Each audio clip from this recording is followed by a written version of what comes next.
বিসমিল্লাহির রহমানির রহিম। প্রিয় শিক্ষার্থী, আসসালামু আলাইকুম। আশা করি তোমরা সবাই ভালো আছো। আজকে আমরা লেকচার 5 নিয়ে আলোচনা করব। ইতিমধ্যে লেকচার 1, যেখানে এই অধ্যায় অংশীদারি ব্যবসায়ের হিসাব, এই অধ্যায়ের থিওরি নিয়ে আলোচনা করা হয়েছে।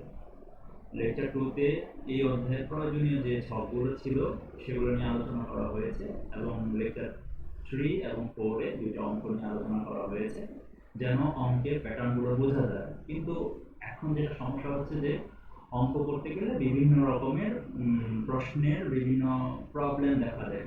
তো আমি বলেছিলাম যে আমরা একটা বিভিন্ন প্রবলেম নিয়ে একটা ক্লাস নেব।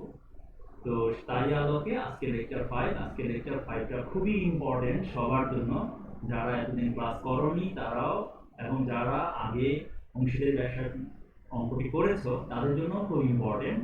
তো আশা করি সবাই লেকচারটি দেখবে, তাহলে এই অধ্যায়ের যে গুরুত্বপূর্ণ প্রবলেমগুলো আমরা অঙ্ক করতে গেলে ফেস করি, সেগুলো আশা করি অনেক দূর সমস্যার সমাধান হয়ে যাবে। তো আমরা চলে যাচ্ছি আমাদের আজকের লেকচারে মূল আলোচনায়। তো আমরা এখন দেখব আজকের লেকচার অলরেডি হিসাব বিজ্ঞান দ্বিতীয় পত্র, অংশীদারি ব্যবসায়ের হিসাব, এটা দ্বিতীয় অধ্যায়, লেকচার 5। বরাবরের মতো আমি মোহাম্মদ মঈনুদ্দিন মাসুদ, প্রভাষক হিসাব বিজ্ঞান, ফিউচার কমার্স কলেজ।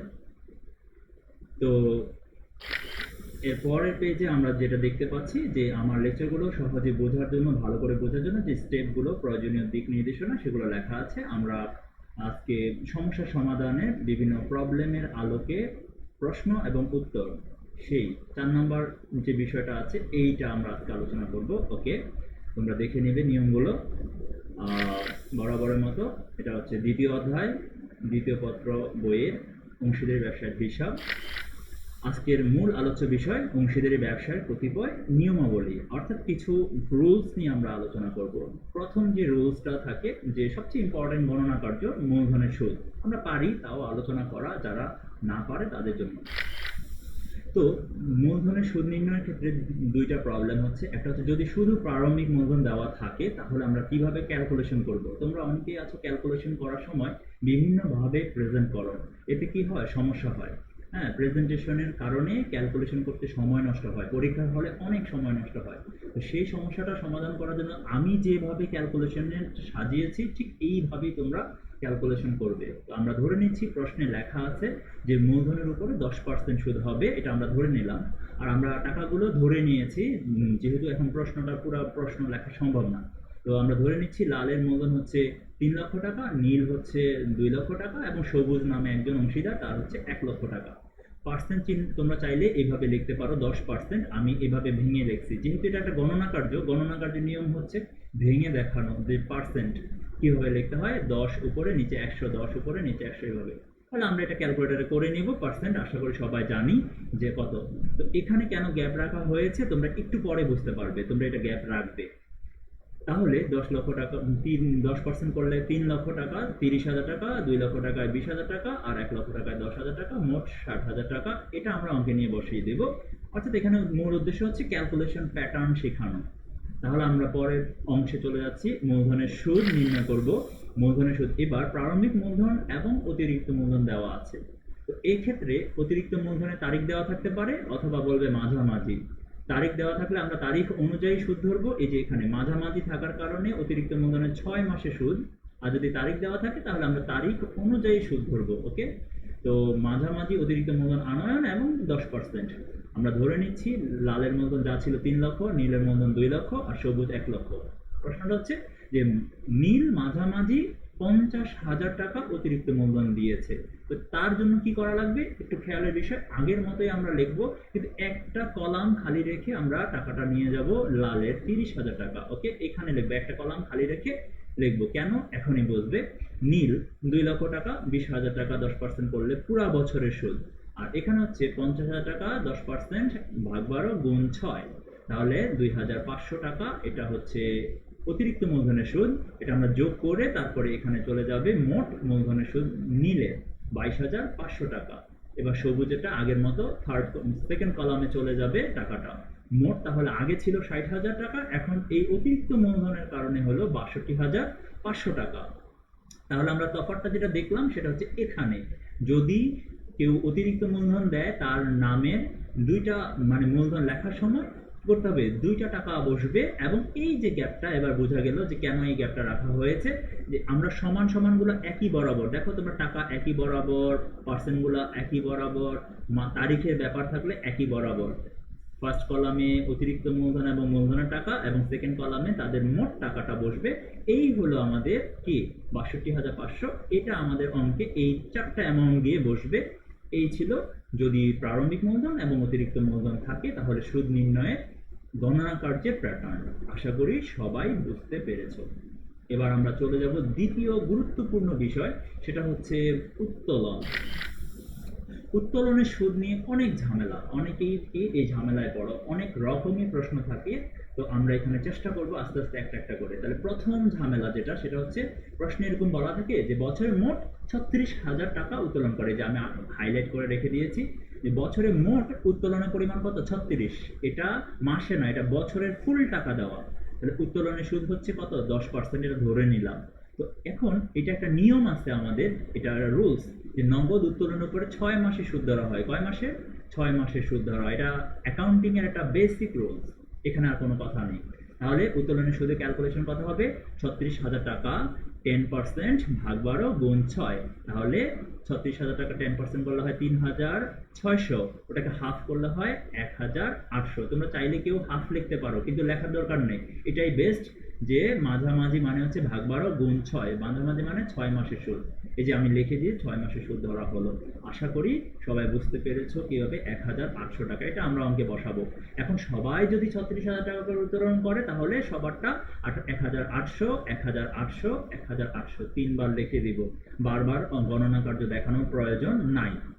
যদি আলাদা আলাদা উত্তোলন করে তাহলে আমরা আলাদা আলাদা তিনজনেরটা দেখাবো। লাল ৩৬, মনে করো নীল হচ্ছে ৩০, আর ও মনে করো ২০, তাহলে সবুজ ২০। তাহলে আলাদা আলাদা দেখাতে হবে। যেহেতু সবাই একই পরিমাণ উত্তোলন করে তাই একবার দেখানো হলো। টাকাটা হবে তিনজনেরই ১,৮০০, ১,৮০০, ১,৮০০। ওকে। এবার দ্বিতীয় সমস্যা, প্রতি মাসে প্রত্যেকে ৩,০০০ টাকা করে উত্তোলন করে। সবাই সবাই উত্তোলন করে প্রতি মাসে। তাহলে এটা ৩,০০০ টাকা কি বছরে না মাসে? মাসে। মাসে যদি উত্তোলন করা হয় তাহলে এটা কি হবে আমাদের? তখন আসো একটু কাজ বাড়বে, খালি যে উত্তোলনের সুদ কিভাবে করবো, ৩,০০০ গুণ ১২, যেহেতু বছরের অঙ্ক, বা ৩৬,০০০। এরপরে কিন্তু আগের ক্যালকুলেশন ফুল সেম, হুবহু আগেরটা। ৩৬,০০০ 10% ভাগ ১২ গুণ ৬, ১,৮০০ টাকা। তাহলে কাজটা কতটুকু বাড়লো? শুধু এই কাজটা বাড়লো, এই গুণটা দেখায় দিতে হবে। হ্যাঁ, তো যদি সবার উত্তোলনের পরিমাণ সেম হয় তাহলে গণনা কার্যে সবারটা করার প্রয়োজন নেই, সময় নষ্ট করার প্রয়োজন নেই। টাকাটা আমরা সবার ঘরে বসাবো। লাল ১,৮০০, নীল ১,৮০০, সবুজ ১,৮০০। ওকে, ক্লিয়ার? এবার আমরা উত্তোলনের সুদের তৃতীয় নিয়মে যাব। তৃতীয় নিয়মটা হচ্ছে তারিখ দিয়ে থাকে। তারিখে ৩টা তারিখ থাকে, একটা হলো প্রথম তারিখ, একটা হচ্ছে মাঝামাঝি তারিখ, আর একটা হচ্ছে শেষ তারিখ। মাঝামাঝি তারিখ না বলে ১৫ বা ১৬ তারিখ বলতে পারে, এখানে ৩০ বা ৩১ তারিখ বলতে পারে, এরকম থাকতে পারে। অর্থাৎ নিয়ম হচ্ছে প্রথম তারিখ, মাঝামাঝি তারিখ আর শেষ তারিখ, অর্থাৎ 3টা তারিখের নিয়ম।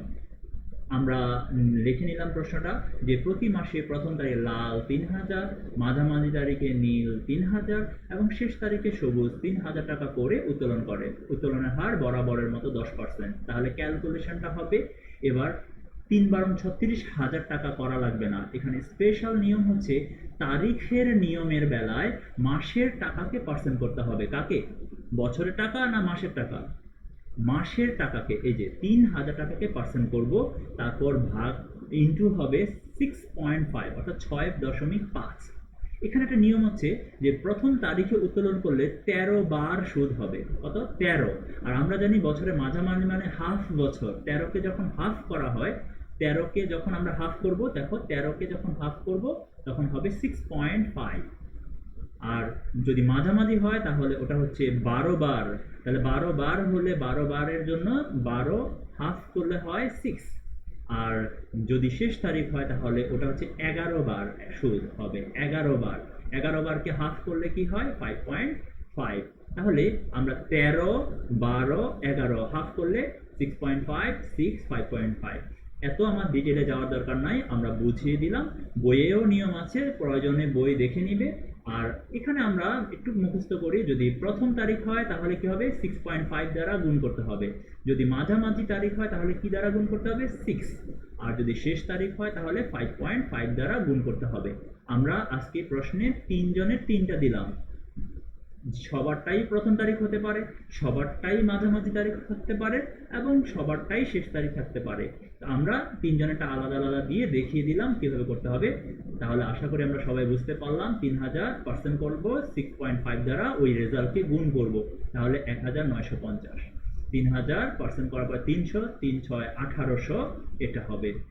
আর 300কে 5.5 দ্বারা গুণ করলে হয় 1650, যোগ করলে 5000। ঠিক এই জায়গাটা আমরা অঙ্কের ভিতরে নিয়ে বসিয়ে দিব। আমি গণনা কার্যগুলো শিখাচ্ছি তোমাদেরকে। এবার 4 নম্বর নিয়ম। 4 নম্বর নিয়ম হচ্ছে যে 2 মাস পর পর, অর্থাৎ 2 মাস অন্তর অন্তর, যেমন ব্যাপারটা হবে এরকম যে আমি ফেব্রুয়ারি মাসের শেষে, এপ্রিল মাসের শেষে, অর্থাৎ জোড় মাসের শেষে শেষে উত্তোলন করবো, এরকম যদি থাকে তাহলে নিয়ম হচ্ছে যে অন্তর অন্তর বা পর পর যদি থাকে তাহলেও বছরের টাকা লাগবে না, মাসের টাকাকে গুণ করতে হবে। কাকে? মাসের টাকাকে। তাহলে এটা 3000, 10%। এখানে নিয়ম হচ্ছে 2 মাস, একটু খেয়াল করো তাহলে সুবিধা হবে। 2 মাস তার মানে হচ্ছে 2.5 দ্বারা গুণ করতে হবে। এটা সংক্ষিপ্ত একটা নিয়ম, মুখস্থ করে ফেলো, ডিটেইলে এখন দেখানো যাবে না, তো এটা মুখস্থই করে ফেলবে যে 2 মাস মানে 2.5 দ্বারা গুণ করতে হবে, তাহলে 750 টাকা। এখানে একটা ইম্পর্টেন্ট বিষয়, যখন মূলধনের খতিয়ানে আমরা উত্তোলনের পরিমাণ লিখব তখন উত্তোলনের পরিমাণ কত হবে, 3000 না, 3000 না। এখানে নিয়ম হচ্ছে এটা 2 মাস পর পর মানে হচ্ছে তুমি 6 বার উত্তোলন করবে। কয়বার? 6 বার, কারণ 2 দিয়ে 12কে ভাগ করলে হয় 6, তাহলে 3 6 18,000 টাকা হবে বার্ষিক মোট উত্তোলন। কত টাকা হবে বার্ষিক মোট উত্তোলন? 18,000 টাকা। এটা কোথায় বসবে? মূলধনের খতিয়ানে ডেবিট দিকে উত্তোলনের টাকা। ক্লিয়ার? ওকে, তাহলে সবার উত্তোলনটা করা হয় নাই, কারণ সবারটা গণনা করার প্রয়োজন নাই যদি সবাই একই হারে উত্তোলন করে। এবার পঞ্চম নিয়ম, 3 মাস পর পর বা অন্তর অন্তর 3000 টাকা করে উত্তোলন করে। যদি 3 মাস পর পর হয় তাহলে জাস্ট চেঞ্জ হচ্ছে এখানে, মাসের টাকাকে পার্সেন্ট করার পর 1.5, কত দ্বারা? 1.5 দ্বারা গুণ করতে হবে। এটা শর্টকাট রুলস। তাহলে 450 টাকা, এটা হচ্ছে উত্তোলনের সুদের পরিমাণ। সবারটা এখানেও করলাম না, ধরে নেওয়া হলো সবাই 3 মাস পর পর উত্তোলন করে। এখন যেটা হচ্ছে, তাহলে 3 মাস পর পর হলে কত? 3.5। যেমন 2 মাস পর পর ছিল 2.5, সহজ ছিল। 3 মাস পর পর 3.5, না না 3.5 না, একটু কমবে, 1.5, 1 কমে যাবে, ঠিক আছে, 1.5। ওকে, এবার 3 মাস পর পর তাহলে কয়বার উত্তোলন করে? তাহলে 12 মাসকে 3 দিয়ে ভাগ করবে, তাহলে কয়বার হয়? 4 বার। তাহলে 4 বার হলে 3 4 12,000 টাকা হবে বার্ষিক মোট উত্তোলন। বার্ষিক মোট উত্তোলন, এটা মূলধনের খতিয়ানে ডেবিট দিকে উত্তোলন কত বসবে? 12,000 টাকা, যদি 3 মাস পর পর 3,000 টাকা করে উত্তোলন করা হয়। আশা করি সবাই বুঝতে পেরেছো। এবার 6 নম্বর নিয়ম হচ্ছে, কোনো একটি নির্দিষ্ট তারিখ দেওয়া থাকবে। আমি ধরে নিচ্ছি এপ্রিলের 1 তারিখে 20,000 টাকা করে উত্তোলন করে।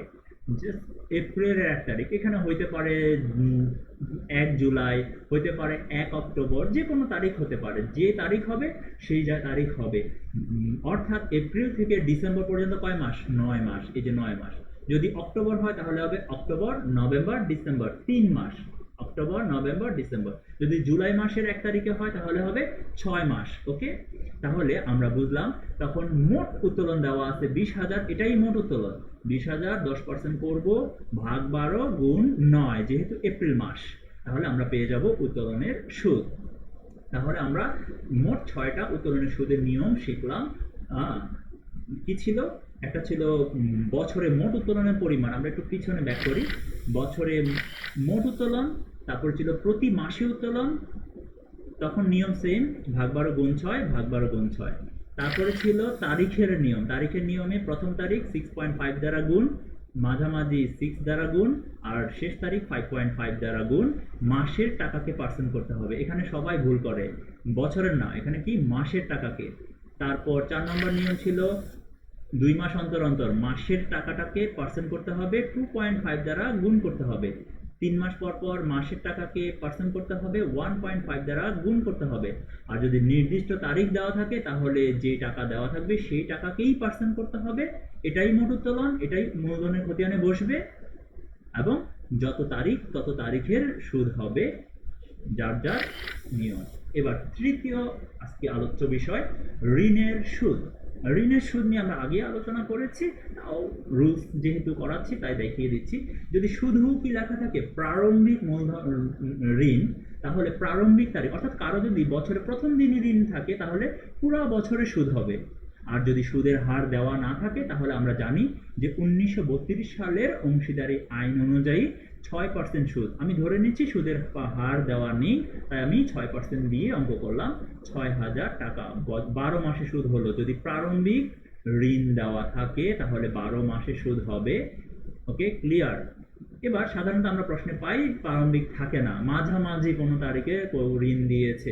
মাঝামাঝি দিলে আগের মতোই 6%, এটা হচ্ছে নিয়মে 6%, আর এটা হচ্ছে ভাগ 12 গুণ 6 মাঝামাঝির কারণে। এটা যে কোনো তারিখ থাকতে পারে, এপ্রিল হলে হবে 9, যদি অক্টোবর হয় তাহলে হবে 3, যদি অন্য কোনো মাস হয় জুনের 1 তারিখ তাহলে হবে 7, ভাগ 12 গুণ 6, 7, 9 যেটা হয় সেটা লিখবা। আমাদের আজকের নিয়ম অনুযায়ী বছরের মাঝামাঝি, তাই আমরা দিয়েছি ভাগ 12 গুণ 6, তাহলে 1,500 টাকা আমাদের ঋণের সুদ। এটা আমরা অঙ্কে বসাবো। এখানে রুলস দেওয়া আছে, রুলসটা আমরা দেখে নেব। আশা করি সবাই ঋণের সুদ বুঝে গেছে। এবার পরের নিয়ম হচ্ছে অনুপাত সংক্রান্ত সমস্যা। এটা আমাদের অনেক সময় সৃজনশীল প্রশ্নে কয়ে আসে যে অনুপাত নির্ণয় করো।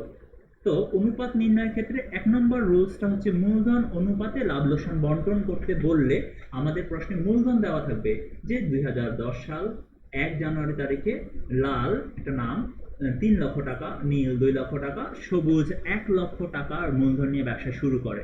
এখন প্রশ্নে বলা হচ্ছে লাভ লোকসান কি অনুপাতে হবে? মূলধন অনুপাতে। তাহলে আমরা কি করতে হবে, মূলধনগুলোকে এইভাবে সাজাবো, লাল নীল সবুজ, যার যার মূলধন লিখবো। এখানে একটা মিস্টেক হয়ে গেছে, আমি একটু ঠিক করে নিচ্ছি। এটা 1,001 হবে, এটা কত হবে? 1 লক্ষ টাকা। এটা হবে 1 লক্ষ টাকা। ওকে, 1 লক্ষ টাকা। এটাকে আমরা কি করব, আমরা যেটা করব 1 লক্ষ টাকা, 3 লক্ষ টাকা। এখন এটাকে আমি একটু ভেঙে বেশি দেখালাম যে আমরা সেম ডিজিট কমাবো। তাহলে 3 লক্ষ থেকে আমরা 3টা শূন্য বাদ দিয়ে দিলাম, তাহলে থাকে কত? 300, 200, 100। তারপর আরো ছোট করা, যত ছোট করা যায়, এটা হলো নিয়ম, একই সংখ্যা দ্বারা ভাগ করবা, তাহলে আমরা রেজাল্ট পাবো। তাহলে 100 দিয়ে ভাগ করলে 300, 2 দিয়ে ভাগ 100 দিয়ে ভাগ করলে 2, আর 100 দিয়ে ভাগ করলে 1, অর্থাৎ ছোট করব। এখন আমি চাইলে এই জায়গাটা না দেখালেও পারতাম, এই জায়গাটা না দেখালেও পারতাম, আমি এই জায়গাটা না দেখালেও পারতাম। ওকে, তাহলে আমি 1 লক্ষ দিয়ে ভাগ করলাম, তাহলে 3 লক্ষ 3, 2 লক্ষ 2, 1 লক্ষ 1। আমি ইচ্ছে করে ভেঙে ভেঙে দেখালাম। এখন সমস্যাটা হচ্ছে এটা আমি কেন এইভাবে দেখালাম, এটা এই কারণে দেখালাম যে আমাদের যদি এখানে থাকতো 50,000 তখন কি হতো, তখন অনেকেই ঘাবড়ায় যেত যে 50,000 এটা কি হবে। তখন তিনটা এখানে হয়তো 300, 200 আর 50। তখন আমরা কি করতাম, 50 দিয়ে সবগুলোকে ভাগ করতাম। তাহলে 50 দিয়ে ভাগ করলে কত হতো? 6, এটা হতো 4, এটা হতো 1। তো এই কারণে আমি ভেঙে ভেঙে দেখিয়েছি। তোমরা চাইলে এই যে গোল দিয়ে দেখাই দিলাম, এটা না দেখালেও পারো। আমরা তখন 50 দিয়ে সরাসরি 50,000 দিয়ে ভাগ করলে এখানে সরাসরি 6, 4, 1। তাহলে আমরা পেয়ে গেলাম মূলধন অনুপাতকে কিভাবে মূলধন থেকে আমরা অনুপাত নির্ণয় করব। তখন লিখবা লাভ লোকসান বন্টন অনুপাত 3, 2, 1। এটা হচ্ছে সাধারণত সৃজনশীলে কয়ে অনেক সময় পাওয়া যায়, আর না থাকলে বা যদি প্রশ্নে এরকম লাগে আমরা গণনা কার্যটা করে নিব। এবার দ্বিতীয় পদ্ধতি দেখব অনুপাত নির্ণয়। এটা হচ্ছে দেখবা, এটা কি, এটা একটা ভগ্নাংশ দেওয়া আছে। আমি এই ভগ্নাংশটা হচ্ছে অপ্রকৃত ভগ্নাংশ দ্বারা যে অসম হর বিশিষ্ট এবং অসম লব বিশিষ্ট। এই ক্ষেত্রে আমাকে এই স্পেশাল কাজটা করে নিতে হবে। এটাকে বলা হয় খাঁটি অনুপাত নির্ণয়। অনেক সময় প্রশ্ন বলে খাঁটি অনুপাত নির্ণয় করো। যদি এটা বলে খাঁটি অনুপাত নির্ণয় করো, তাহলে আমাদেরকে যেটা করা লাগবে সেটা হচ্ছে, একটু খেয়াল করে দেখো, খাঁটি অনুপাত কখন নির্ণয় করতে পারবে? হর অসমান, লব অসমান, হর অসমান, লব অসমান। আমরা সাধারণত দেখি এখানে থাকে 1 1 1, নিচে 8 6 4, তাহলে কোনো সমস্যা নাই, আমরা 8 দিয়ে ভাগ করে দিলেই হবে, 6 দিয়ে ভাগ করে দিলে হবে, 4 দিয়ে ভাগ করে দিলে হবে, যে টাকা থাকবে আমাদের প্রশ্নে সেটাকে। কিন্তু যদি এই রকম থাকে এটা, তাহলে অসম হর এবং লব বিশিষ্ট ভগ্নাংশ দিয়ে যদি অনুপাত দেওয়া থাকে, তাহলে আমাদেরকে খাঁটি অনুপাত নির্ণয় করতে হবে। কি নির্ণয় করতে হবে? খাঁটি অনুপাত, পিওর রেশিও, অর্থাৎ পূর্ণ সংখ্যা নিয়ে আসতে হবে। কি সংখ্যা? পূর্ণ সংখ্যায়, এটা তো ভগ্নাংশে আসছে। তা এক্ষেত্রে প্রথম স্টেপ হচ্ছে লসাগু করতে হবে হরগুলো। কার? হরের লসাগু। হর কত? 8 6 4, এগুলো লসাগু। আশা করি তোমরা লসাগু করতে পারো, না পারলে শিখে নিবে, এখানে দেখালাম না। তাহলে লসাগু করলাম আমরা 24, লসাগু হলো কত? 24। এই লসাগু দ্বারা আমরা এইভাবে সাজাবো, লাল নীল সবুজ, তার যার যার অনুপাতগুলো লিখবো, প্রশ্নে যা আছে তা লিখবো। 8 এর 4, 6 এর 2, 4 এর 1 লেখা পরে জাস্ট লসাগু দ্বারা গুণ করব। কি দ্বারা গুণ করব? লসাগু দ্বারা গুণ করব। গুণ করলে আমরা পাবো 8 দিয়ে এটাকে ভাগ করলে হয় কত? 3 8 24, আর 3 4 12, 3 4 12, এখানে কত? 3। আর এই যে এখানে হচ্ছে আমার লাল ইয়েটার মধ্যে হচ্ছে 3, 3 এর মধ্যে এখন হচ্ছে 3 4 12, তারপর হচ্ছে 6, 6 এর সাথে 24 করলে হয় হচ্ছে 4 6 24, 4 দুগুণে 8, এখানে হচ্ছে 4 4 দুগুণে 8, আর 4, আর এটা হচ্ছে 8 হবে, 4 6 24, এখানে হবে 6, এই জায়গায় কাটাকাটি করলে হয় 6, 6 একে 6। এই হলো আমাদের কাজ, তোমরা শিখে নিবে। অর্থাৎ লাভ লোকসান বন্টন অনুপাতে আমরা পেলাম 12 8 6, আমরা লিখলাম। এখন নিয়ম হচ্ছে এটাকে যত ছোট করা যায় তত আমরা ছোট করব, এটাকে যত ছোট করা যায় আমরা তত ছোট করব। তাহলে এটাকে আমরা একই সংখ্যা দ্বারা ভাগ করব। যেমন আমরা দেখি 2 দ্বারা ভাগ হয়, তাহলে 2 দ্বারা করলে হয় 6 6, এটা করলে হয় 4, এটা হচ্ছে 3, আর ছোট করা যাচ্ছে না, তাই এটাই হচ্ছে আমাদের কাঙ্ক্ষিত অনুপাত, 6 অনুপাত 4 অনুপাত 3, এটাই হচ্ছে আমাদের কাঙ্ক্ষিত অনুপাত। ওকে, এবার আমরা বুঝলাম এটা খুব ইম্পর্টেন্ট একটা গণনা কার্য, এটা আসে সৃজনশীলে কয়ে আসে, তোমরা খুব ভালো করে খেয়াল করবে। ফার্স্টে লসাগু করব, লসাগু দ্বারা গুণ করব, তাহলে আমরা পেয়ে যাব আমাদের খাঁটি অনুপাত। ওকে, এবার আমরা পরের নিয়মে চলে যাচ্ছি। পরেরটা হচ্ছে যে কমিশন নিয়ে একটা সমস্যা হয়, কমিশন নির্ণয় করতে বলে। তো এই কমিশন সংক্রান্ত, কমিশনটা আবার 2 রকমের আছে, একটা হলো নিট মুনাফার উপরে, আর একটা হলো বন্টনযোগ্য মুনাফার উপরে। প্রশ্নে যদি নিট মুনাফা থাকে, এটা প্রশ্নে দেওয়াই থাকে, একবারে লাস্টে দেখবে প্রশ্নে নিট মুনাফা দেওয়া থাকে, তাহলে কোনো ঝামেলা নাই, আমরা নিট মুনাফাকে পার্সেন্ট করে দেব। নিট মুনাফাকে 10% কমিশন ধরে নিচ্ছি, এই 10%। এখানে নিয়ম হচ্ছে 2টা আবার, একটা হচ্ছে পূর্ববর্তী নিট মুনাফা, আর একটা হচ্ছে পরবর্তী নিট মুনাফা। পূর্ববর্তী নিট মুনাফা যদি থাকে, তাহলে নিয়ম হচ্ছে আমরা যেভাবে পার্সেন্ট চিনি সেভাবে, অর্থাৎ পার্সেন্টকে ভাঙলে কি হয়? উপরে 10%-এর বেলায় উপরে 10, নিচে 100, সেটা হবে। তাহলে 3 লক্ষ টাকা হচ্ছে নিট মুনাফা, তাকে আমরা পার্সেন্ট করব 10%, তাহলে পাবো 30,000 টাকা, এটা হচ্ছে আমাদের কমিশন। এটা আমরা অঙ্কে লাভ লোকসান আবন্টনে ডেবিট দিকে কমিশন বসিয়ে দিব। কিন্তু যদি বলা হয় কমিশন চার্জ করা পরবর্তী নিট মুনাফা, এই পরবর্তী কথাটার কারণে ক্যালকুলেশনে চেঞ্জ আসবে। দেখো কি হলো, 100 এর সাথে ওই পার্সেন্টটা প্লাস হবে, 10 প্লাস হলো, তাহলে 100 প্লাস 10 অর্থাৎ 110।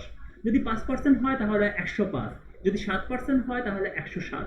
অর্থাৎ কোনো টেনশনের কিছু নাই, পরবর্তীর কারণে চেঞ্জ হচ্ছে, ইনটু কত হবে? উপরে 10, নিচে হচ্ছে 110। এখন যারা কি লেখে 10% এইভাবে লেখে, তাদের কিন্তু সমস্যা হবে। তাই আমি সব সময় ক্যালকুলেশন পার্সেন্টকে এই ফরম্যাটে লিখতে পছন্দ করি। যেহেতু গণনা কার্যে ভেঙে দেখাইতে হয়, আমি ভেঙে দেখালাম। তাহলে তোমরা আশা করি বুঝতে পেরেছো চেঞ্জ কোথায়।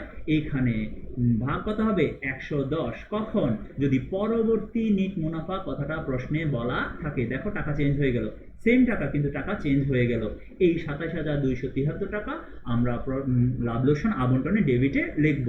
যদি দশমিক আসে আমরা দশমিক রাখবো না, দশমিকটা মিলিয়ে দেখাবো।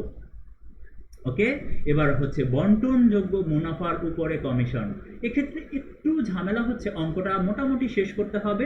কমিশন লেখে কমিশনটা আমরা বসাবো না অঙ্কে, লাভ লোকসান আবন্টনে কমিশন বসাবো না, কিন্তু সব ফরম্যাট লিখে রেখে দিব যে লাল এর কমিশন লেখে, মূলধন হিসাব লেখে, কমিশন লেখে, টাকাটা ব্ল্যাঙ্ক থাকবে। এবার আমরা কি করব, আগে বন্টনযোগ্য মুনাফাটা নির্ণয় করব। বন্টনযোগ্য মুনাফা কিভাবে নির্ণয় করে, আমরা আবন্টনে ক্রেডিট পাস যোগ করব, ডেবিট পাশে যা যা আছে সেগুলো আমরা বাদ দিব। অর্থাৎ ধরে নাও, আমি একটা এক্সাম্পল হিসেবে নিচ্ছি যে আমার আবন্টনে ক্রেডিট পাশের যোগফল হচ্ছে 5 লাখ, আর ডেবিট পাশে আমার বিভিন্ন আইটেম যেমন বেতন, মূলধনের সুদ, এগুলো হচ্ছে 3 লাখ। তাহলে আমি যদি 5 লাখ থেকে 3 লাখ বাদ দিই তাহলে কত থাকে, 2 লাখ। এটা হচ্ছে আমার বন্টনযোগ্য মুনাফা। এই বন্টনযোগ্য মুনাফা এটা তুমি উত্তরে লিখতে পারবে না, এটা তোমার খাতায় ক্যালকুলেশনে থাকবে। তাহলে চলো এবার বন্টনযোগ্য মুনাফা আমরা পেয়ে গেলাম 2 লক্ষ টাকা, এটাকে 10% কমিশন। তাহলে পূর্ববর্তী মানে কি, 2 লক্ষ টাকা 10% আগের নিয়মে করব 20,000 টাকা, কোনো সমস্যা নাই। এটা হয়ে গেল, এটা আমরা নিয়ে বসাবো, তারপরে মাইনাস করে নতুন বন্টনযোগ্য মুনাফা যেটা আমরা লাভ লোকসান বন্টন অনুপাতে ভাগ করে দিব। আমি এখানে মুনাফা শেখাচ্ছি না, আমি শুধু বন্টনযোগ্য মুনাফা থেকে কিভাবে কমিশন নির্ণয় করতে হবে সেটা দেখালাম। এবার পরবর্তী বলা থাকলে আমরা বন্টনযোগ্য মুনাফা আগে নির্ণয় করব 2 লক্ষ টাকা, সেখান থেকে আগের নিয়ম পরবর্তী মানে হচ্ছে নিচে কি হবে, 100+% অর্থাৎ 110%, 110 দিয়ে ভাগ, 10 দিয়ে গুণ। দেখো টাকা চেঞ্জ হয়ে গেল, 18,182 টাকা। এটা হচ্ছে আমাদের কমিশন চার্জ করার পরবর্তী বন্টনযোগ্য মুনাফার উপর কমিশন। তাহলে উপরেরটা হচ্ছে নিট মুনাফার উপরে, 2 নম্বরটা হচ্ছে বন্টনযোগ্য মুনাফার উপরে। পূর্ববর্তী মানে হচ্ছে নিচে 100 দিয়ে ভাগ, পরবর্তী মানে হচ্ছে 110 দিয়ে ভাগ। এটাই হচ্ছে জাস্ট পার্থক্য। আশা করি তোমরা কমিশন বুঝতে পেরেছো। ওকে, আমরা যাচ্ছি পরের নিয়মে। পরের নিয়ম হচ্ছে কি, মুনাফা বন্টন করা, আমাদের যেটা লাভ লোকসান আবন্টনের ফাইনাল কাজ। এই মুনাফা বন্টন করার প্রথম নিয়মটা হবে সমান অনুপাতে মুনাফা বন্টন সংক্রান্ত। প্রশ্নে অনেক সময় বলা থাকবে অংশীদাররা সমান ভাগে লাভ ক্ষতি বন্টন করে নেয়। তাহলে সমান ভাগে লাভ ক্ষতি বন্টন করে নেয় তার মানে হচ্ছে 3 জন অংশীদার থাকলে কত, 1 1 1, তাহলে 1 1 যোগ করলে কত হয়, 3। আমি এটা দেখানোর জন্য লিখে রাখলাম, তোমরা না লিখলেও চলবে। তাহলে আমি ধরে নিচ্ছি বন্টনযোগ্য মুনাফা হচ্ছে 3 লক্ষ টাকা, তাহলে সবার নামের পাশে 3 লক্ষ 3 লক্ষ 3 লক্ষ, যোগফল দিয়ে ভাগ, যার যাটা দিয়ে গুণ, 3 দিয়ে ভাগ 1 দিয়ে গুণ, 3 দিয়ে ভাগ 1 দিয়ে গুণ। এখন তুমি বলতে পারো এটা তো করার দরকার নাই, আমি তো সুন্দর অ্যামাউন্ট নিলাম 3 লক্ষ টাকা বোঝার জন্য। তোমার অঙ্কে থাকবে একটা ফালতু অ্যামাউন্ট 2,55,500 টাকা, এটাকে তখন কি তুমি পারবা না এবং 1 লাখ 1 লাখ ভাগ করতে পারবা? তখন তোমাকে এভাবেই করতে হবে, অর্থাৎ সমান অংশ থাকলে। এবার যদি 2 জন অংশীদার থাকে তাহলে 2 দিয়ে ভাগ 1 দিয়ে গুণ, যদি 4 জন অংশীদার থাকে তাহলে কত, 4 দিয়ে ভাগ 1 দিয়ে গুণ, অর্থাৎ যতজন অংশীদার তত দিয়ে ভাগ। ক্লিয়ার? তাহলে আমরা পেয়ে গেলাম সমান অনুপাতে মুনাফা বন্টনের রেজাল্ট 1 লাখ 1 লাখ 1 লাখ। এবার আমরা যাব পরবর্তী নিয়ম। পরবর্তী নিয়মটা হচ্ছে 2 নম্বরে লাভ লোকসান বন্টন অনুপাত। প্রশ্নে দেওয়াই থাকে 3 2 1 অনুপাত, আমরা সবাই পারি। আমরা জানি যে এক্ষেত্রে 3 2 1 অনুপাতকে যোগ করতে হয়, তাহলে 3 2 1 যোগ করলে হয় 6, আর যোগফল দিয়ে ভাগ, যার যার অনুপাত দিয়ে গুণ। লাল 3 3 দিয়ে গুণ, সবুজ 2 তাই 2 দিয়ে গুণ, আর নীল 1, সবুজ 1, নীল হচ্ছে 2 আর সবুজ হচ্ছে 1, তাই আমরা ভাগ করব, আমরা রেজাল্ট পাবো 1.5 লক্ষ টাকা, 1 লক্ষ টাকা, 50,000 টাকা, যোগ করলে কত, দেখো 3 লক্ষ টাকাই আসে। তাহলে আমরা জেনে গেলাম 2 নম্বর নিয়ম লাভ লোকসান বন্টন অনুপাতে, এটা তো কমন নিয়ম, এটা বেশি আসে অঙ্কে। তারপর তৃতীয় নিয়ম মূলধন অনুপাতে মুনাফা বন্টন। আমরা একটু আগেই মূলধন অনুপাত কিভাবে নির্ণয় করা হয় সেটা দেখিয়ে দিয়েছি, সেটা হুবহু আমি এখানে রাখলাম যে 3 লাখ 2 লাখ, এখানে আবার ওই যে 1 লাখ হবে, এটা কত হবে 1 লাখ। আমি একটু কারেকশন করে দিচ্ছি, এটা ভুল টাইপ হয়েছে, এটা ভুল ছিল, 1 লক্ষ টাকা। এবার হয়ে গেল 300 200 100, ছোট করলে হয় 3 2 1, 3 2 কত হয় 3 2 1। ওকে, 3 2 1 অনুপাতে আমরা ভাগ করে নিব। তাহলে আমরা বুঝে গেলাম কিভাবে মূলধন, আগের নিয়ম 2 নম্বর নিয়মটা এবার নিয়ম চলে আসলো, যেহেতু সেম অনুপাত হলো 3 2 1, যোগ করলে 6, 6 দিয়ে ভাগ 3 দিয়ে গুণ, 6 দিয়ে ভাগ 2 দিয়ে গুণ, 6 দিয়ে ভাগ 1 দিয়ে গুণ। তাহলে আমরা করলাম, রেজাল্ট পেয়ে যাব। এটা বেশি কথা বলার দরকার নাই, এখানে নিয়ম ছিল যে মূলধন কি অনুপাতটা নির্ণয় করা, এটা আমরা আগেও দেখিয়েছি, এখনো দেখিয়ে দিলাম। আশা করি সবাই বুঝতে পেরেছে। এবার 4 নম্বর, যেটা সবচেয়ে ইম্পর্টেন্ট, দ্বৈত হারে মুনাফা বন্টন। দ্বৈত হার মানে কি, মানে দুইটা হারে। অর্থাৎ আমাদের মুনাফা বন্টন করব দুইটা পদ্ধতিতে। আমি আজকে আরেকটা পদ্ধতি নিলাম, শতকরা হার। এখানে দেখো, বন্টনযোগ্য মুনাফা ধরে নিলাম 4 লক্ষ টাকা।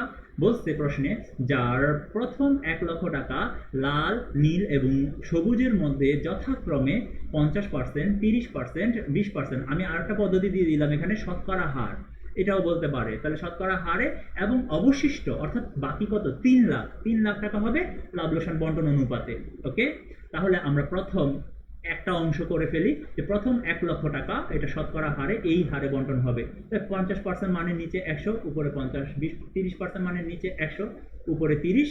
আর এটা হবে এখানেও একটা মিস্টেক হয়ে গেল, দাঁড়াও আমি ঠিক করে দিচ্ছি, যে এটা হবে 2, এখানে হবে 20, এখানে হবে 20 দিয়ে করতে হবে। তাহলে 20 দিয়ে লিখলে আমরা এখানে পেয়ে গেলাম কত, 20,000 টাকা। তাহলে আমরা বুঝলাম প্রথম 1 লক্ষ টাকা এইভাবে সবার নাম লিখব, 1 লক্ষ টাকা সবার নামের পাশে লিখব, নামের পাশে সবার 1 লক্ষ টাকা লেখার পরে আমরা এই শতকরা হার দিয়ে গুণ করব। তাহলে আমরা পাবো একটা স্টাইলে একটা পদ্ধতিতে মুনাফা। এটা হচ্ছে একটা অংশ, 50,000, 30,000, 20,000। এবার আমরা যেটা করব সেটা হচ্ছে দ্বিতীয় অংশে যাব। দ্বিতীয় অংশে দেখো, এবার বাকি অবশিষ্ট আছে কত, 4 লাখ ছিল মোট, ওখান থেকে 1 লাখ দিয়ে দিলাম, তাহলে থাকে 3 লাখ। এই 3 লাখ হবে 3, 2, 1 অনুপাতে। এটা তো আমরা সবাই জানি, 3, 2, 1 কে যোগ করলে হয় 6। তাহলে 3 লক্ষ টাকা, 3 লক্ষ টাকা, 3 লক্ষ টাকা সবার নামের পাশে লিখবো, তারপর 6 দিয়ে ভাগ, 3 দিয়ে গুণ, 6 দিয়ে ভাগ, 2 দিয়ে গুণ, 6 দিয়ে ভাগ, 1 দিয়ে গুণ। তাহলে আমরা পেয়ে গেলাম দ্বিতীয় পদ্ধতিতে মুনাফা। এখন যেটা করতে হবে, আমরা মূল অঙ্কে, আমরা এই কাজটা দেখাবো মূল অঙ্কে। যে প্রথম পদ্ধতিতে আমাদের এই যে আগের কত ছিল, 50, 30, 20। তাহলে এই 50, 30, 20 লিখলাম, প্লাস করবো কত, 1.5 লাখ, 1 লাখ 50। তাহলে হলো কত, 2 লাখ, 1 লাখ 30, আর এটা যোগ করলে হয় 70। তাহলে আমরা পেয়ে গেলাম 4 লাখ, মিলে গেল। তাহলে এইটা একটু টাফ, এটা অনেকেই একটু ভয় পায়, কোনো ভয়ের কারণ নাই। প্রথম 1 লক্ষ টাকা আমরা যেভাবে বলবে সেভাবে ভাগ করব, তারপর দ্বিতীয় পদ্ধতিতে অবশিষ্ট টাকাটাকে ভাগ করব, তারপরে এনে আমরা কি করব, যোগ করে মোট এই টাকাটা আমরা অঙ্কে দেখিয়ে দিব, এই টাকাটা। ওকে, আশা করি মুনাফা বন্টন সবাই বুঝতে পেরেছ। এবার আমরা যাব পরবর্তী নিয়ম, নিশ্চয়তা। এটা অঙ্কের একটা শেষ অংশে পাওয়া যায়, মুনাফা বন্টনের ক্ষেত্রে মাঝে মাঝে পাওয়া যায় নিশ্চয়তা। আমরা আজকে আলোচনা করব দুইটা পদ্ধতি, একক নিশ্চয়তা এবং যৌথ নিশ্চয়তা। তাহলে একক নিশ্চয়তা, একক মানে একজন আরেকজনকে নিশ্চয়তা দিবে। যেমন আমাদের প্রশ্নে আমি লিখে দিয়েছি, লাল সবুজকে এই মর্মে নিশ্চয়তা প্রদান করে যে সবুজে মুনাফার পরিমাণ 60,000 টাকার কম হবে না। অর্থাৎ লাল বলেছে কাকে, সবুজকে, কত হবে না, 60,000 টাকার কম হবে না। তাহলে আমরা ধরে নিচ্ছি বন্টনযোগ্য মুনাফা 3 লক্ষ, 3, 2, 1 অনুপাত। এখন ফার্স্ট স্টেপ হচ্ছে গণনা কার্যে আমাকে আগে দেখতে হবে কে কত টাকা পেল। এই যে আমরা দেখলাম আগের মতো আমরা এই কাজটা দেখিয়ে দিয়েছি, জাস্ট 6 দিয়ে ভাগ, 3 দিয়ে গুণ, 6 দিয়ে ভাগ, 2 দিয়ে গুণ, 6 দিয়ে ভাগ। এখন দেখলাম এই বেচারা কি করছে, 50,000 টাকা পাইছে। ও তো কান্নাকাটি শুরু করে দিল যে আল্লাহ আমাকে বলছো যে 60,000 টাকা কম হবে না, তাহলে আমি তো পাইলাম 50,000 টাকা। এখন সবুজ কান্নাকাটি করতেছে, নীল উঠে বলতেছে যে আমি বাবা এত কিছু বুঝি না, আমি সরাসরি চলে যাই আমার বাসায়। তাহলে নীল টাকা নিয়ে 1 লক্ষ টাকা নিয়ে ওর বাসায় এইখানে চলে আসছে। এখন লালের সাথে সবুজ কি করতেছে, ফাইট করতেছে। লাল কি করবে, দিবে, যেহেতু নিশ্চয়তা দিছে। যে নীল বলতেছে তুমি পাকনামি করছো, ওরে পার্টনারে তোমার বলার দরকার কি ছিল যে তুমি ওকে 60,000 টাকা কম হবে না, তুমি বুঝো তুমি দিবা। তাহলে লাল দিবে। খেয়াল করো কথাটা, লালের টাকা 1.5 লক্ষ বসালাম, তারপরে মাইনাস হবে 10,000 টাকা, যত টাকা কম পেয়েছে। তাহলে কত কম পেয়েছে ও, 10,000 টাকা। তাহলে 10,000 টাকা মাইনাস হবে এই যে 1,40,000, আর নীলের টাকা তো 1 লক্ষ, আগেরটা এইটা এখানে বসবে। আর সবুজের টাকা 50, ও কম পেয়েছে 10, তাহলে 10,000 টাকা প্লাস করে 60, যোগফল কিন্তু 3 লাখ টাকাই হলো। অর্থাৎ আমরা নর্মালি আগে অনুপাত ভাগ করব যেভাবে আগেই করতাম সেভাবে, তারপর যার যার সাথে ঝামেলা তারা প্লাস মাইনাস করবে, যে দিবে তার মাইনাস হবে, যে পাবে তার প্লাস হবে, আর যে দিবে না সে সরাসরি এখানে চলে আসবে। এখন যদি সবুজ 70,000 টাকা পেত বা 65,000 টাকা পেত, তাহলে আমাকে এই গণনা কার্যটা আর করা লাগতো না, কারণ বেশি পেলে আমরা মাইনাস করতে পারবো না, কম পেলে তাকে প্লাস করে দেখায় দিয়ে দিতে হবে। যে নিশ্চয়তা দিবে সে মাইনাস হবে, আর যার নিশ্চয়তা পাবে সে প্লাস হবে। আশা করি আমরা একক নিশ্চয়তা বুঝতে পেরেছি। তাহলে লাল থেকে মাইনাস হলো, সবুজের সাথে যোগ হলো। ওকে, ক্লিয়ার? এবার আমরা যাব দ্বিতীয় পদ্ধতি, যৌথ নিশ্চয়তা। এবার লাল এবং নীল সবুজকে এই মর্মে নিশ্চয়তা প্রদান করে যে সবুজে মুনাফার পরিমাণ 60,000 টাকার কম হবে না। অর্থাৎ সবুজ কত পাবে? 60,000 টাকা পাবে। তাহলে ধরি বন্টনযোগ্য মুনাফা 3 লক্ষ টাকা এবং 3-2-1 অনুপাত। আমাদেরকে ফার্স্টে যেটা করতে হবে, আগে বন্টনযোগ্য মুনাফা অনুপাতে লাভ লোকসান বন্টন করে দেখবো কে কত পায়। 1.5 লক্ষ, 1,50,000। এবার সবুজ কি কান্নাকাটি শুরু করলো? সবুজ কান্নাকাটি শুরু করলো যে 60,000 টাকা তো আমি পেলাম না। এখন গ্যাঞ্জাম করবে কারা কারা? লাল এবং নীল। লাল এবং নীল যেহেতু দুইজন মিলে সবুজকে নিশ্চয়তা দিল, তাহলে ওরা দুইজন মুনাফা ত্যাগ করবে। চলো দেখো, এখন দেখা যাচ্ছে নিশ্চয়তা অনুযায়ী সবুজ 10,000 টাকা কম পেয়েছে, তাহলে লাল এবং নীল মুনাফা হতে সবুজে 10,000 টাকা প্রদান করবে। তাহলে দিবে কে? লাল নীল। কাকে? সবুজকে। তাহলে লাল নীল ত্যাগ করবে কত? লাল বলতেছে যে সমান সমান দিই, সবুজ বলতেছে না, আমরা যেহেতু তুমি বেশি পাও তুমি বেশি দিবা, আমি কম পাই আমি কম দিব। অর্থাৎ তাদের লাভ লোকসান বন্টন অনুপাতে, শুধু লাল এবং নীলের লাভ লোকসান বন্টন অনুপাতে তারা মুনাফা ত্যাগ করবে। কি ত্যাগ করবে? মুনাফা ত্যাগ করবে। তাহলে লাল এবং নীলের নাম লিখবো, তারপর 10,000 টাকা দুইজনের নামের পাশে বসাবো। এবার 3 আর 2 যোগ করলে কত হয়? 5। 3 আর 2, সবুজেরটা বাদ, ও তো হিসাবের বাইরে, ও আগেই টাকা নিয়ে ভাগবে। তাহলে শুধু লাল এবং নীলেরটা যোগ করলাম 5, 5 দিয়ে ভাগ, 3 দিয়ে গুণ, তাহলে গুণলে হয় 6,000 টাকা। 5 দিয়ে ভাগ, তাহলে 2,000, 2 দুগুণে 4,000 টাকা। এই যে 4 আর 2, 6 আর 4 কত? 10,000 টাকা। এইটা লাল থেকে মাইনাস হবে, নীল থেকে মাইনাস হবে 4, এই যে মাইনাস হইল রেজাল্ট, আর ওর সাথে প্লাস হবে 10। এবার আমরা 1,44,000 টাকা, 96,000 টাকা আর 60,000 টাকা অঙ্কে নিয়ে বসাবো। তাহলে যৌথ নিশ্চয়তা ভয়ের কিছু নাই। ফার্স্ট স্টেপ কি করব? আবার চলো, ফার্স্ট স্টেপে আমরা আগে দেখব কে কত পায়, তারপর যদি কম পায় তাহলে আমরা যারা নিশ্চয়তা দিয়েছে তাদের কাছ থেকে ত্যাগ অনুপাতে ভাগ করে নেব। তাহলে এই 6,000 এবং 4,000 টাকা নির্ণয় করব, সেটা মাইনাস করব, আর ফুল টাকা 10,000 টাকা ওকে প্লাস করে দিব। দেওয়ার পরে আমরা নিশ্চয়তা অনুযায়ী লাভ লোকসান বন্টন অনুপাতে আমরা মুনাফার অংশ মূল অঙ্কে লাভ লোকসান আবন্টনে বসাবো। আশা করি সবাই বুঝতে পেরেছ। এবার আমরা আরেকটা প্রশ্ন পেয়েছি, সবাই বেতন নিয়ে একটা ঝামেলা আছে তোমাদের, তো বেতন নিয়ে কিছু ঝামেলা সেটা আমি দেখব। বেতন পাবে, 2 নম্বর হচ্ছে বেতন ডেবিট করা হয়েছে, 3 নম্বর প্রবলেম হচ্ছে বেতন নগদে গ্রহণ করেছে। ফার্স্ট আমরা আলোচনা করব বেতন পাবে। বেতন পাবে মানে প্রশ্নে লেখা থাকবে যে সবাই যারা কাজ করে তারা বেতন পাবে, এরকম। যদি প্রশ্নে লেখা থাকে কোনো অংশীদার বেতন পাবে আর অন্য কোনো কিছু লেখা নাই, শুধু বলা আছে বেতন পাবে, তাহলে সিম্পল নিয়ম, লাভ লোকসান আবন্টনের ডেবিট দিকে, কোথায়? ডেবিট দিকে অংশীদারদের মূলধন হিসাব লিখে শিরোনামটা লিখতে হবে।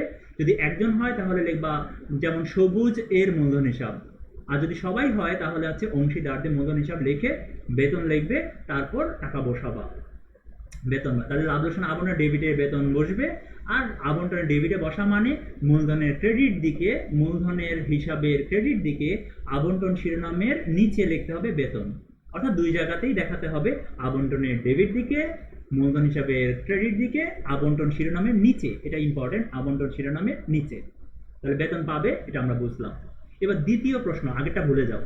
দ্বিতীয় প্রশ্ন হচ্ছে বেতন পাবে এবং প্রশ্নের শেষের দিকে লেখা থাকে যে বেতন ডেবিট করা হয়েছে। এই বেতন ডেবিটের আরেকটা নিয়ম হচ্ছে, মানে সিনোনিম হচ্ছে হিসাবভুক্ত হয়েছে।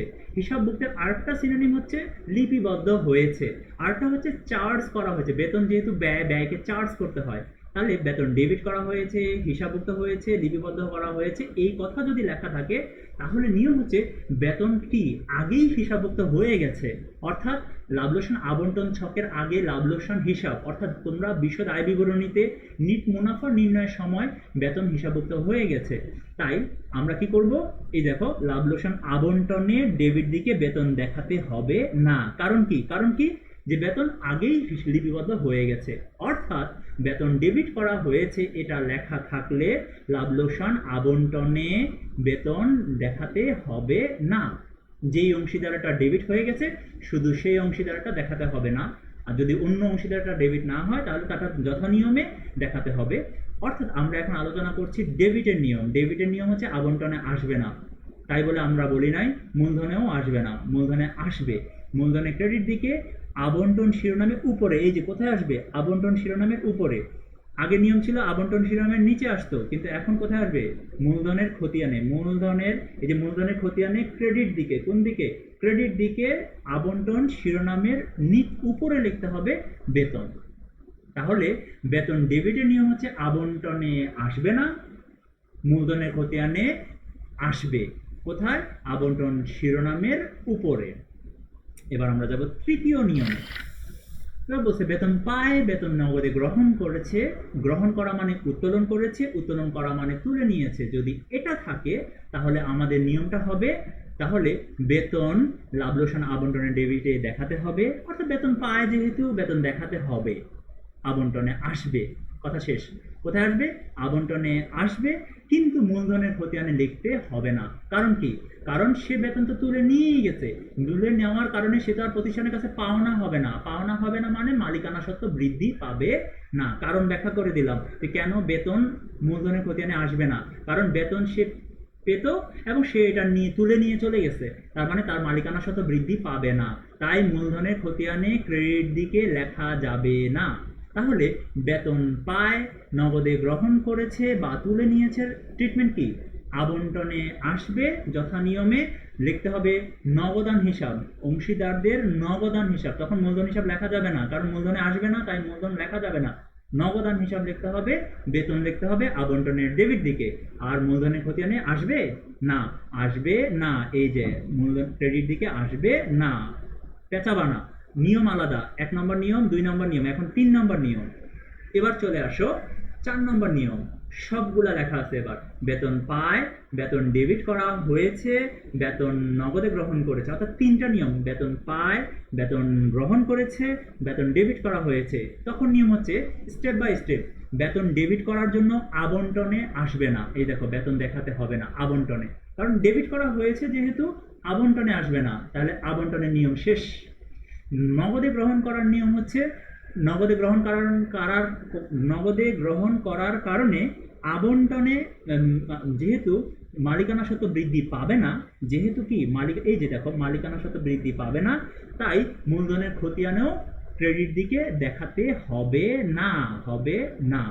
অর্থাৎ একবার শর্টকাট নিয়ম, যদি 3টা কথা লেখা থাকে, বেতন পায়, বেতন গ্রহণ করেছে বা তুলে নিয়েছে বা উত্তোলন করেছে এবং বেতন ডেবিট করা হয়েছে, যদি 3টা কথাই লেখা থাকে তাহলে পুরা অংশীদারি ব্যবসায়ের লাভ লোকসান আবন্টন, মূলধন হিসাব কোথাও বেতন দেখাতে হবে না। তাহলে তোমরা তো সবাই এটাই দোয়া করবা যেন পরীক্ষায় কি থাকে, যে বেতন পায়, বেতন ডেবিট করা হয়েছে, বেতন নগদে গ্রহণ করেছে, তাহলে কি হবে, অঙ্কের কোথাও দেখাতে হবে না। একবার সহজ হয়ে গেল নিয়মটা, নাকি? তাহলে এই ছিল মোটামুটি আমাদের অংশীদারি ব্যবসার মেজর যে নিয়মগুলো, যে প্রবলেমগুলো।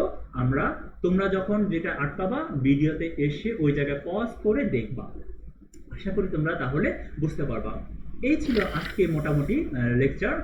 আরো অনেক প্রবলেম আছে যেগুলো আমরা অঙ্ক প্র্যাকটিস করতে গেলে পাবো, সেগুলো তোমরা আমাকে ইনবক্সে জানাবা, তখন আমি চেষ্টা করব তোমাদেরকে সেগুলোর উত্তর দিয়ে দেওয়ার জন্য।